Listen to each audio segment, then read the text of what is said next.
Fair enough. Should we see the next thing? Is it going to be movies or TV shows? Let's see. Oh, anime. Oh, it's anime. Okay. Why is Doraemon 2005? It is not 2005. That show was made in the 70s. Okay. Let's write down our answers. Oh, God.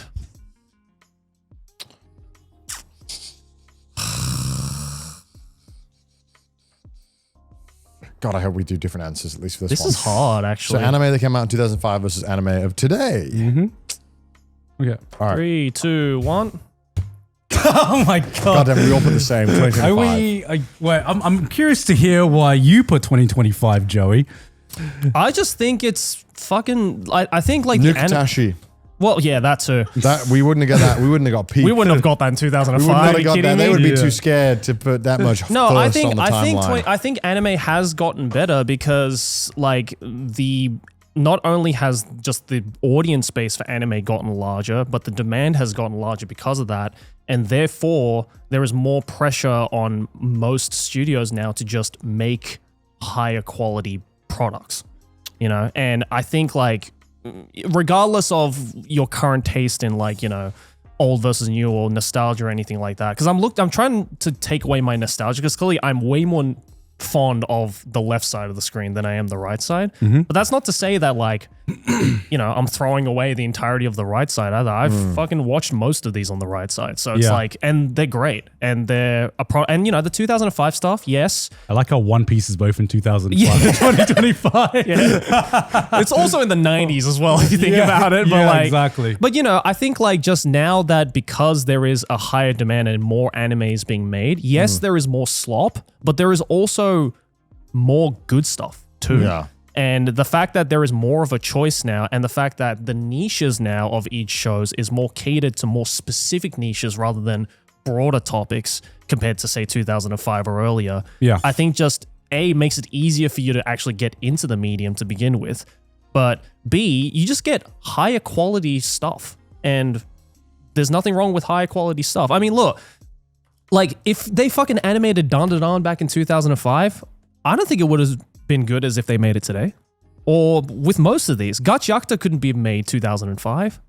Yeah, you know, I mean, so I think the biggest thing, I think this would actually be a harder question if it wasn't 2005 versus 2025. It was 2000s versus 2020s. Because I feel like 2000s anime, even if it was just 2010s anime versus 2020 anime, that would be a lot harder of a conversation.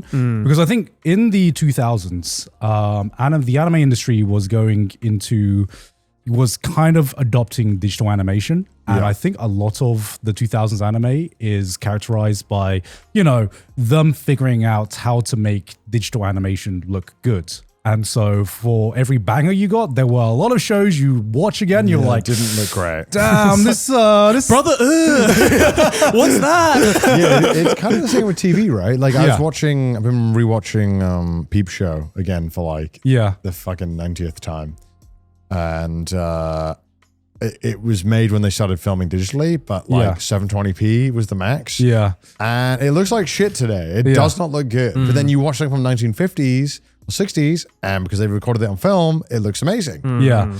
And I think same thing with anime, where it's like, unfortunately 2000s early was when they kind of was at that like, headache. let's talk about 2000s anime CGI. Like, Well, what little there was of it. You remember Studio Gonzo, Joey? Remember Studio Gonzo CG? How could I forget? Yes.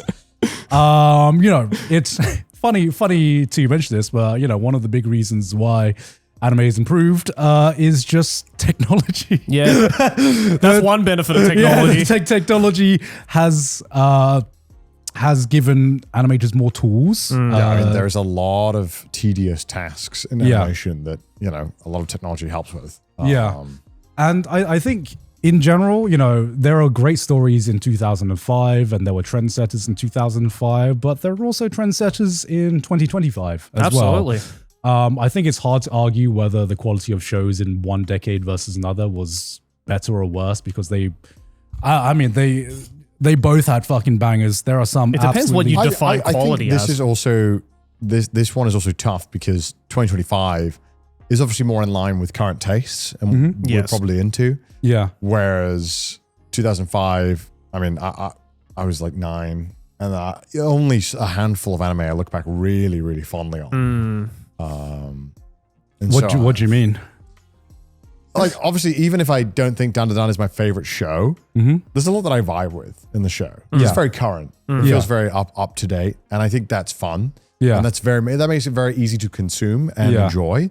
Whereas, you know, some of these older ones, other than like Samurai Champloo, I might have a harder time fucking with it. Like Mushishi. Mushishi. Like, it's a little slower. It's a little like product of its time. For sure. And it doesn't mean it's not amazing. It just means that like, you know, at the time when it came out, it was a different audience. The tastes are different. The tastes have changed. Yes, and I think absolutely. that's also why I picked 2025. But I'm a victim of my time. And I'm sure that when I'm, you know, 2045, I probably won't fuck with the anime coming out because I'm going to be old as shit. Yeah. Like, I pretty fuck with this stuff because it's more in line with my age group now. Yeah. Also, I think a lot of people forget that, like, and clearly they have like rose tinted glasses on when they look back at like 2000s anime. And I'm also a victim of this as well. Yeah. A lot of the great shows out there that people remember fondly, like, just don't really look that good. And in terms of like the actual quality of animation as well, like, bro, you ever go back to like, I know this is like before 2005, you ever go back to like the first season of Pokemon that we all grew up watching? Dog, it's a fucking PowerPoint. I like it, it's like genuinely like bad in some episodes. Whereas you look at like modern Pokemon anime, it's fucking insane. Yeah. I'm like, oh my God, these guys are actually moving. It's crazy. But I do think there was a raunchiness to some stories, but I did get toned down by the 2005. Well, there was raunchiness because they were coming off of the 90s OVA era, where there was just no holds barred. But this was around the time where anime was getting really commercialized. Yeah, I would say that 2025... It's a really awkward time for anime. It is. And I would say that 2025, unlike, let's say, like the 90s and 80s, which had their own vibes, 2005 or just mid-2000s anime in general is kind of like everything that was started in this era, I think... has gotten refined into the modern era. Whereas, you know, there are some eras before where, you know, you had like the fucking OVA era where it was going back to those era. It just felt totally fucking different in a lot of senses, especially with, you know, very distinct. Yeah, you look at 90s fantasy and it's such a different vibe to like everything post 2000 fantasy, because then you started the whole isekai trend, and you know, instead of getting transported to a world and people trying to get back to the original world, it's more about the escapism of going to another world and staying in that other world and being a fucking Giga Chad or whatever and horror farming. I would say this would be a much tougher question if it was any other era than the mid-2000s era, because I do think that this was an era. There are fucking bangers in this era. Holy shit, this is the era that got me into anime. Yeah. But it was an era, looking back on it, where anime started to re-find its footing and has grown into where anime is today. It was trying to rediscover itself after the experimental phase of the 90s, I feel. And I think up until this time, it, again, as Gon said, it hadn't quite gotten its foot in the door yet. Yeah, because if it was like 2010 versus 2025, I'd probably go 2010. I would definitely say so. Yeah, 2010 was definitely around the time where I was like, okay, now we actually understand what anime is and where it's going to go. I think that's when I think of like anime as the modern sense of it. Yes, definitely. Like the Code Geass, Death Note. That's when I feel like, well, even though Death was like 2009. Yeah. But like that's when it became like anime, like the modern anime fandom that we all know. Yeah. I would say Death Note was actually 2007 actually. Oh my gosh. Yeah. 07. But I would say that you know, a lot of the bangers that we talk about in the 2000s come more towards like the end of the 2000s. 07 to like 010. Yeah, I'd say so. Yeah. Okay. Early 2000s anime, there's a lot of fucking awkward shows. That is very, as much as I have a soft spot for them because I grew up with them, is very awkward to recommend today. Yeah. You know, because it's like, it's just like the show didn't really know what it was doing, or just, it was definitely just a product of its time. Because like, you know, I feel like just media, not just anime, but like just media in general, and music is definitely the same thing, which I'm sure we'll get to eventually. The 2000s, most people didn't really know what the fuck they wanted to do. Yeah. They were still trying to come off of the 90s, you know, identity of like, this is what it is currently. And then when the century rolled over, people were like, yeah, but is it though? I don't know. Maybe we should, fuck around and figure out what we're trying to do. And this was, I mean, I love the fact as well, by the way, that half of these shows on the left aren't from 2005 at all. Yeah, it's kind of weird that like 4 of those are from the 90s. So. Yeah, that is weird. Oh well. Yeah, well, anyway. I mean, look, we get the point. Yeah. All right, should we move on? Yep. What's next? Movies and TV. Movies and TVs. Ooh. Okay. Okay. Why is Charlie and the Chocolate Factory there? I feel like that's a weird choice. I mean, this is pretty easy for me, if I'm being honest. Why is War of the Worlds there? That's not. That's like putting Sharknado. Yeah, the Alex's choices are a bit interesting.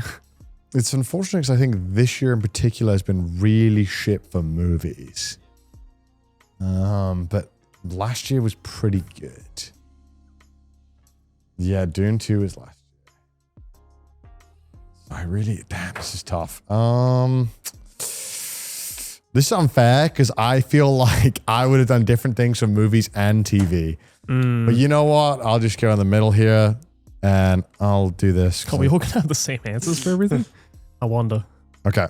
Alrighty. Okay. 3, 2, 1.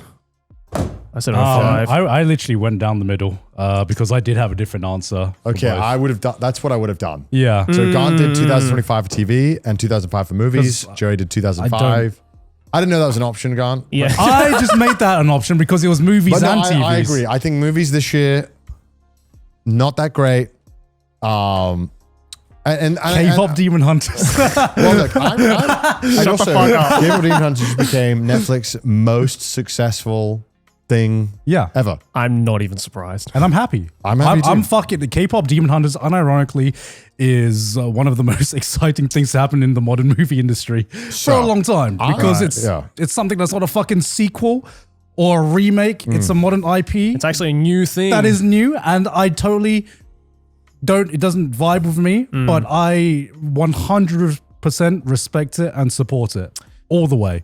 So I think when we talk about gaming, well, we were very fortunate where we got to see a good chunk of the later part of early gaming. Like we got to experience, PlayStation 1, which is probably, like SNES is when, they started to really like refine gaming, I think. We didn't have to go through the Atari slop days and all these other confused, like Commodore, even though I know there's some classics there. We didn't grow up with that, which I think is very fortunate because we kind of got the tail end of early gaming that started to be really good and really fun.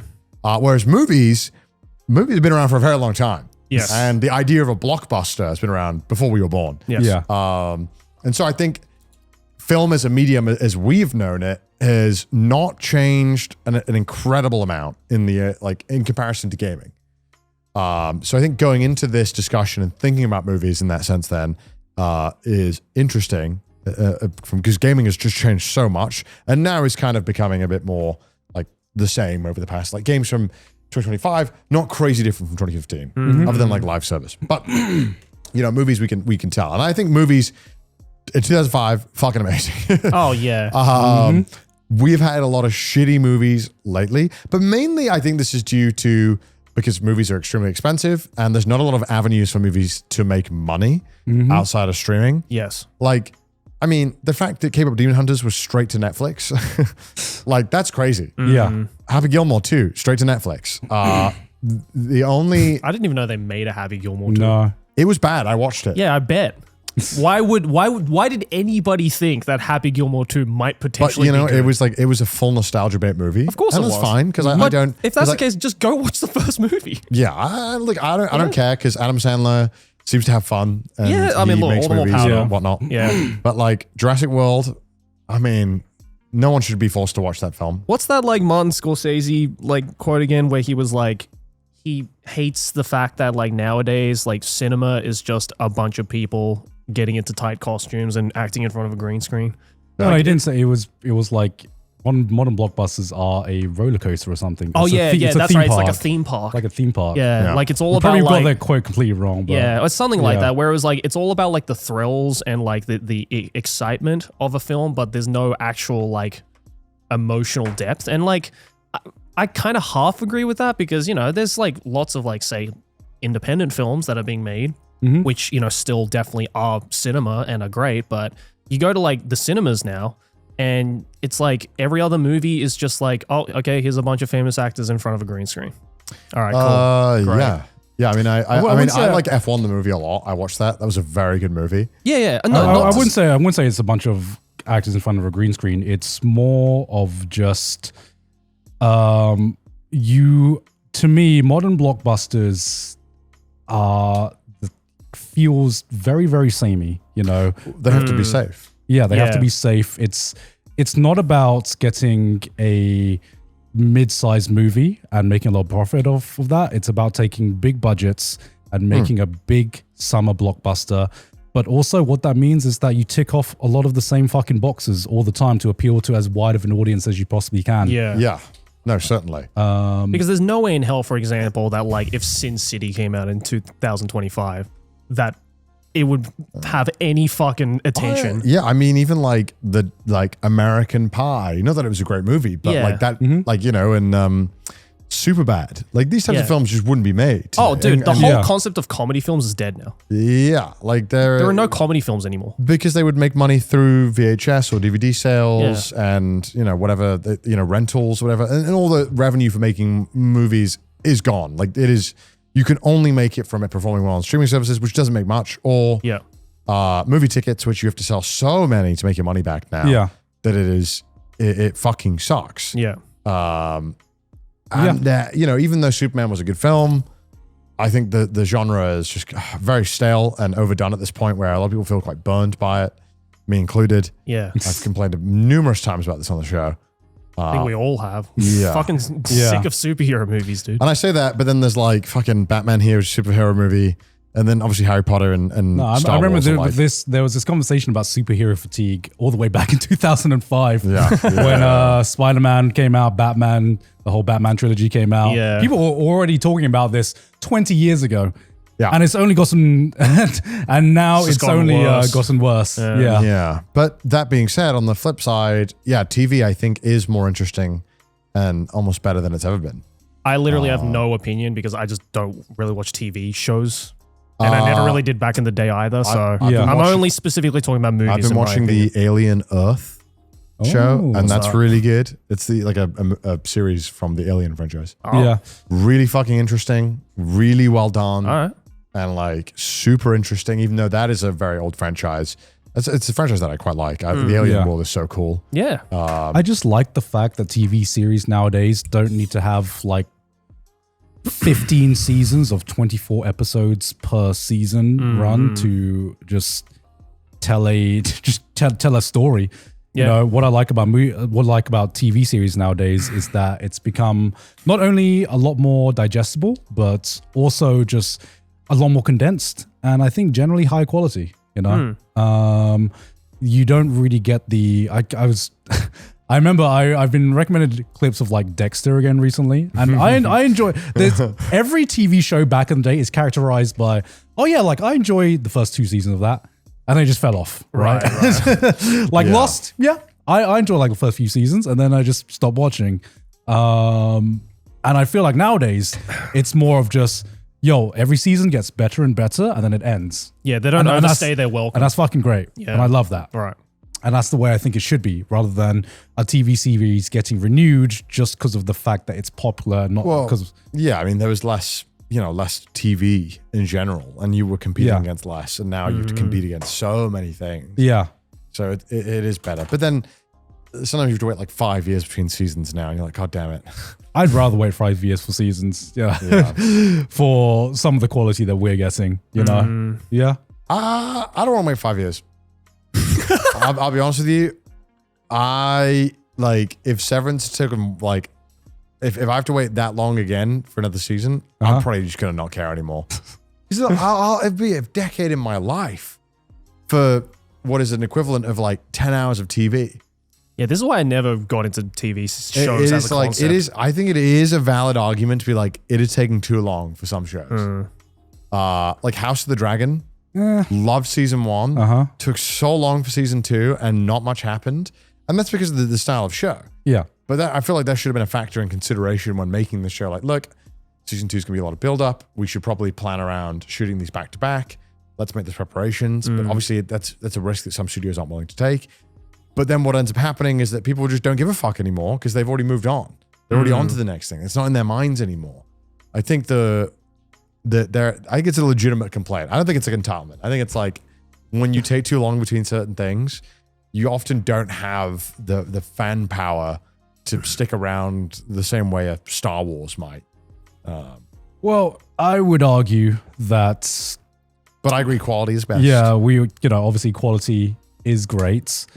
Obviously, I'm of the philosophy of I will wait for as long as needs be to get a good quality product.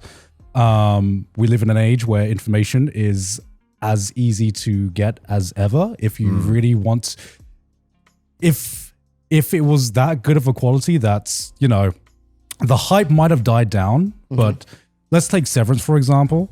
I still really enjoyed a lot of the second season, and it didn't take me too long to catch up. All you needed to do was just watch some fucking recap videos, and there, you're caught up to... Yeah, but what if I don't want to watch the recap videos? I also wish that if a season takes more than 3 years for the next season to come out, I think it should be mandatory and law that you have a little mini recap before you start the first episode, done by the show. I need them to tell me. There are some shows that do that. And I fucking love it when they do. Pretty sure Severance did that. I think Severance did. But ReZero, those motherfuckers, they needed a recap. I had to go to YouTube. I had to pause the first episode. Yeah. I was like, I got to watch a recap. I felt like they should have done it. But I think the sad truth of people is that even if it takes 5 years to make the show absolutely perfect, if you are missing that hype, sometimes that results in less people watching. And if that happens, maybe there's just not enough money or interest to fund the next season of that would have been perfect show. And so I do think there is this real concern that you do have to kind of keep all your audiences engaged if you're keeping them on for a ride. So we're talking about the business side of things now. But I'm saying, like, obviously in an ideal world, I would love for the show to be perfect. And if that takes 5 years, it takes 5 years. But I'm a consumer, and even, I'm telling you that, like, after 5 years, I struggle to remember much about Severance. I still really wanted to watch it because it's one of my favorite TV shows when it came out. But even after 5 years, I was like, man, I kind of feel like I've moved on a little bit. But I was super pumped to jump back into it. But I'm sure there were a lot of people who didn't really care to. I don't know. So that's a real problem that you have to think about when you are a TV show. It is a real problem that you have to think about. I 100% agree with that, but that is less to do with, the quality of the TV show itself. Because for me, there has been, I am of the philosophy of I don't need to watch something unless I feel like watching it. Some people, they're like, this is the hot thing right now. I need to watch or play or read this hot I don't thing feel that way. right now. But I feel like there's been a lot of shows that I have lost the hype on, and then I'm like, I wake up one day and I'm like, I feel like watching this thing right now. But also, I think a really important aspect of this is that when you say, like, okay, it takes 5 years to make it, I don't think it takes 5 years to make it because they're taking more time to cook. I think it takes longer because the business aspect of it is more fucked. Like, I think these studios are not comfortable greenlighting multiple seasons. I think maybe there's too many big names involved. Scheduling becomes messy. I don't think it takes longer because it takes longer. I think it takes longer because management of projects is worse. And money is so tight with these companies that it becomes a shitty thing where we have to wait until the entire season is done before we greenlight the next season, which then takes a long time because maybe the same people who worked on it aren't available anymore because they need work. So I think, like, I don't think, like, Severance took as long as it did because that's how long it took. I think it, like, Ben Stiller wasn't as available to write. I mean, that's like a thing. You can read it, like, it's admitted, like, Ben Stiller's too busy. Well, I think it was more, I think it comes down to more of just like when you have a pilot season, it's that you only get the pilot season. Because I've seen a lot of examples where the gap between season 1 and 2 is fucking massive, and then it gets like, okay, here's a regular thing because now they have like data to prove that it has longevity. It has longevity. And you sometimes you have examples like Attack on Titan where initially the hype isn't as big, but as the momentum catches back up. But that is rare, though. That is very rare. That is rare. I feel like that is not the case. Every long-running series can hit that. But I'm sure they're all striving for that, but they're not. And even not then, always sometimes shows do come back after that cult classic. Yeah. But not everyone has come back on board, or maybe some people are not like, you know, stuff like this happens. Yeah. Because, you know, like Beetlejuice, you know, that movie, maybe this is a bad example, but like, you know, they had his name plays Beetlejuice.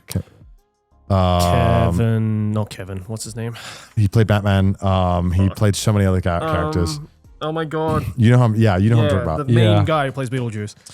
And Tim Burton obviously came back, but it just wasn't very good. But I mean, that wasn't a show that needed the season 2 or like a second movie. But like, there are aspects where like, just because you then even bring on the same people doesn't mean that it's going to have the same magic. Yeah. You know, so I feel like it's not so easy.